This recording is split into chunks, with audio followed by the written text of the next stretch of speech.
Colonel Sofia Qureshi, wing commander Vyomika Singh, विदेश सचिव विक्रम मिस्री, इन तीनों ने थोड़ी देर पहले प्रेस कॉन्फ्रेंस में पाकिस्तान के अंदर घुसकर भारत ने जो काउंटर अटैक किया है, पलटवार किया है, उसकी जानकारी दी है। आपको कर्नल सोफिया कुरैशी ने जो कहा वो जरा फिर से एक बार बता देता हूं, सुनवाते भी रहेंगे उनका हम बयान, क्योंकि आज पूरी दुनिया की नजर हमारे इन तीन अफसरों पर भारत के ऑफिशियल स्टेटमेंट पर है। कर्नल सोफिया कुरैशी ने एक प्रेस कॉन्फ्रेंस में बाकायदा प्रेजेंटेशन दिया, स्क्रीन पर वीडियो प्ले करवाया।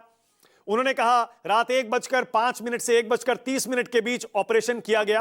पहलगाम में निर्दयता से जिन निर्दोष पर्यटकों को मारा गया उसके लिए यह ऑपरेशन किया गया है।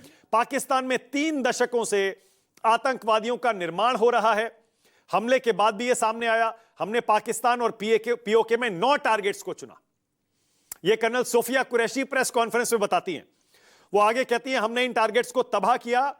यहां पर लॉन्च पैड ट्रेनिंग सेंटर्स थे जिनको हमने टारगेट किया, और उसका ये वीडियो आप देख सकते हैं अपनी स्क्रीन पर। यहां ये बाकायदा प्ले करके इस प्रेस कॉन्फ्रेंस में दिखाया गया। फिर आगे कर्नल सोफिया कुरैशी कहती हैं हमने विश्वसनीय सूचनाओं और इंटेलिजेंस के आधार पर इन टारगेट्स को चुना। ऑपरेशन के दौरान हमने यह सुनिश्चित किया कि बेगुनाह लोग यानी सिविलियंस हताहत ना हो और सिविलियन इंफ्रास्ट्रक्चर को भी नुकसान ना पहुंचे। भारत ने बार बार जोर देकर यह कहा कि हमने ना पाकिस्तान के मिलिट्री इंस्टॉलेशंस को निशाना बनाया है और ना ही सिविलियंस को निशाना बनाया। किसी सिविलियंस के घर, रोड या उस तरह के इंफ्रास्ट्रक्चर को भी हमने टारगेट पर नहीं रखा है। कर्नल सोफिया कुरैशी आगे बताती हैं, और विंग कमांडर व्योमिका सिंह भी उनके साथ साथ अंग्रेजी में बोल रही थी। ये दोनों कहती हैं पीओके में सबसे पहले सवाई नाला मुजफ्फराबाद में था। यह लश्कर का ट्रेनिंग सेंटर था, इसे टारगेट किया गया। सोनमर्ग, गुलमर्ग और पहलगाम हमले के आतंकियों ने यही ट्रेनिंग ली थी। मुजफ्फराबाद के ही सैयदना बिलाल कैंप में आतंकियों को हथियार, विस्फोटक और बाकी ट्रेनिंग दी गई। गुरपुर के कोटली में लश्कर का कैंप था, उसे भी हमने टारगेट किया है। यहां 2023 में पुंछ में जो हमारे श्रद्धालुओं पर अटैक हुआ था उसके आतंकी यहीं ट्रेन हुए थे। यह भी हमारी दोनों महिला अफसर बताती हैं। फिर वो कहती हैं पाकिस्तान में हमारा पहला टारगेट सियालकोट का सर्जिकल कैंप था। सियालकोट पंजाब में, पाकिस्तान ऑक्यूपाइड कश्मीर में नहीं। इससे आप समझ सकते हैं हिंदुस्तान ने अपने इंटेंशन बिल्कुल क्लियर कर दिए कि अब कोई सीमा नहीं मानेंगे। जब पाकिस्तान में ट्रेन हुए आतंकी हिंदुस्तान के अंदर भारत के कश्मीर में आकर और हिंदुस्तान के अलग अलग इलाकों से आए पर्यटकों को निशाना बना सकते हैं, और उनकी ट्रेनिंग पाकिस्तान ऑक्यूपाइड कश्मीर ही नहीं, पाकिस्तान के अलग अलग इलाकों में हो सकती है, तो फिर हम भी कोई एलओसी या बॉर्डर क्यों मानेंगे? भारत ने आज यह साबित कर दिया। उसके आगे हमारी दोनों महिला अफसर बताती हैं पाकिस्तान में जो हमारा पहला टारगेट था सियालकोट का सर्जिकल कैंप था। मार्च 2025 में पुलिस जवानों की हत्या करने वाले आतंकवादियों को यहीं ट्रेन किया गया था। फिर उसके आगे सियालकोट के महमूना जाया कैंप में हिजबुल का बड़ा कैंप था। यह कठुआ में आतंकवाद का नियंत्रण केंद्र था। पठानकोट हमला यहीं प्लान किया गया। फिर मरकज तैयबा मुरीदके में टेररिस्ट कैंप है। अजमल कसाब और डेविड कोलमैन हेडली यहीं ट्रेन हुए थे। यह भी हमारी दोनों महिला अफसर बताती हैं। वो आगे कहती हैं मरकज सुबहानल्लाह भावलपुर जैश का हेडक्वार्टर था। मरकज सुबहानल्लाह भावलपुर यह जैश का हेडक्वार्टर था। यहां आतंकवादियों को रिक्रूट किया जाता था, उनकी ट्रेनिंग होती थी, और यहां सारे जैश के बड़े बड़े आका, बड़े बड़े अफसर आते थे, और कई बार आर्मी के अफसर भी आते थे। और कर्नल सोफिया कुरैशी और विंग कमांडर व्योमिका सिंह बिल्कुल बार बार ये जोर देकर कहती हैं कि भारत ने जिन भी टारगेट्स को निशाना बनाया वो पूरी तरह से आतंकियों के अड्डे थे। हमने किसी भी आम आदमी को निशाना नहीं बनाया, सिविलियन इंफ्रास्ट्रक्चर को भी निशाना नहीं बनाया। जरा सबको स्क्रीन पर लाइए। अब कर्नल सोफिया कुरैशी और विंग कमांडर व्योमिका सिंह, विदेश सचिव विक्रम मिस्री को सब जानते हैं। संजीव त्रिवेदी, संजीव, कर्नल सोफिया कुरैशी और विंग कमांडर व्योमिका सिंह को प्रेस कॉन्फ्रेंस में बैठाने का मकसद, संजीव, और थोड़ी सी और जानकारी दे दूं जो, क्योंकि अब सब लोग गूगल कर रहे हैं आखिर ये colonel Sofia Qureshi, wing commander Vyomika Singh कौन है। सो कर्नल सोफिया कुरैशी गुजरात से आती हैं, बायोकेमिस्ट्री में पोस्ट ग्रेजुएट हैं।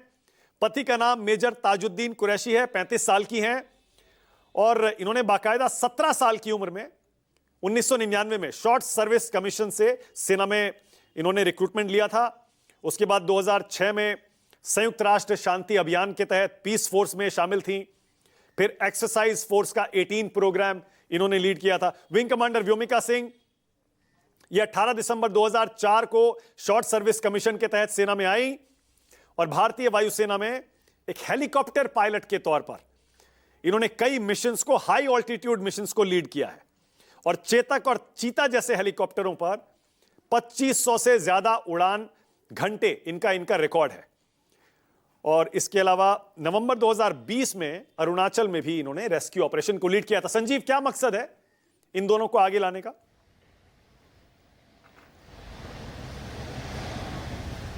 देखिए मानक, मैं और आप अचानक जिस तरह से कोई चीज़ सामने आती है और उसका क्या वर्णन हो सकता है उसी तरह से बात कर सकते हैं और अपने दर्शकों को वही बता सकते हैं कि जब हम लोग प्रेस कॉन्फ्रेंस के लिए बैठे हुए थे उसी वक्त विक्रम मिश्री साहब के नाम के अलावा दो नाम और डिस्प्लेड थे, कर्नल कुरैशी और colonel wing commander Vyomika Singh का।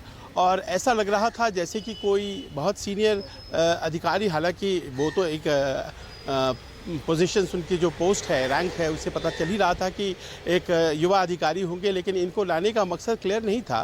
क्योंकि पिछली दफ़ा जब बालाकोट हुआ था तो उस वक्त सर्जिकल स्ट्राइक के बारे में ब्यौरा विदेश मंत्रालय में ही दिया गया था और विदेश मंत्रालय में वहाँ पर जो अधिकारी बैठे थे वो अपेक्षाकृत सीनियर अधिकारी थे एयरफोर्स के और इंडियन आर्मी के। तो इस बार युवा अफसर लाए गए हैं, कोई विंग कमांडर हैं, कोई कर्नल हैं, तो इस तरह की बात हम लोग कर ही रहे थे। और उसके बाद फिर दोनों फीमेल हैं, ये भी बात समझ में आ रही थी। लेकिन शुरुआत में ऐसा लगा कि ब्रीफ करेंगे और ब्रीफ करने के बाद वो दोनों बैठेंगे। अमूमन इस बार कई बार ऐसा होता है कि जो साथ आते हैं वो बोलते नहीं हैं, लेकिन दोनों की बड़ी भूमिकाएं स्पष्ट थी मानक।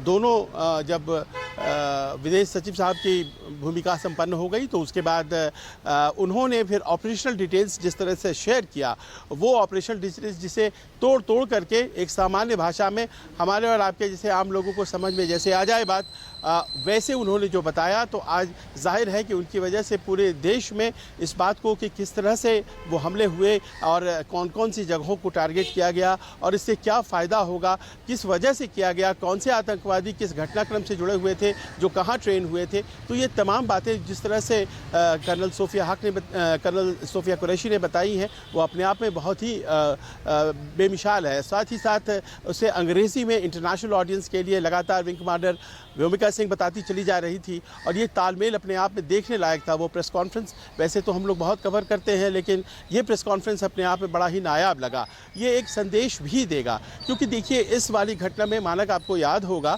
कि शुरुआत से ही बहुत ही सधे तरीके से पाकिस्तान कम्युनल डिस्कॉर्ड, सांप्रदायिक एलिमेंट डालने की कोशिश कर रहा था। जब आपको याद होगा 16 अप्रैल को किस तरह से वहाँ के जो सेना प्रमुख आसिम मुनीर हैं उन्होंने कहा था कि Hindus and Muslims are two separate nations, और ये बात उन्होंने किसके लिए कही थी, कहाँ लक्ष्य करके कही थी, ये तो वो जाने। लेकिन उसके बाद फिर जो घटना 22 अप्रैल यानी कि ठीक 6 दिन बाद घटती है, तो वहाँ पर भी धर्म विशेष पूछ करके गोलियाँ चलाई गई, इस तरह की रिपोर्ट्स भी सामने आई। तो इस बार का जो असेसमेंट था वो असेसमेंट इस बात का था मानक कि न केवल इस बार टेरराइज किया गया है, न केवल इकोनॉमिकली हार्म किया गया है, बल्कि एलिमेंट्स इसमें ये भी हैं कि किसी तरह से ये जो आतंकी हमला है, ये कम्युनल डिस्कॉर्ड, सांप्रदायिक जो एक दुर्भाव है वो भी इसमें लेकर के हमारे देश में आए। और शायद उसी को काउंटर करने का इससे नायाब तरीका नहीं हो सकता था जब यहाँ पर विक्रम मिश्री साहब के साथ साथ बैठी थी विंग कमांडर व्योमिका सिंह और कर्नल सोफी कुरैशी। तो ये अपने आप एक ऐसा दृश्य था जो कि न केवल हमें बहुत सुकून देता है ये बात कि आज इतनी ज़बरदस्त तरीके से जवाब दी गई है पाकिस्तान को, बल्कि ये दृश्य भी अपने आप में बहुत ही लंबी कहानी और देश की एकता की कहानी कह जाता है। बिल्कुल सही है। संजीव, लौटता हूँ आपके पास अपने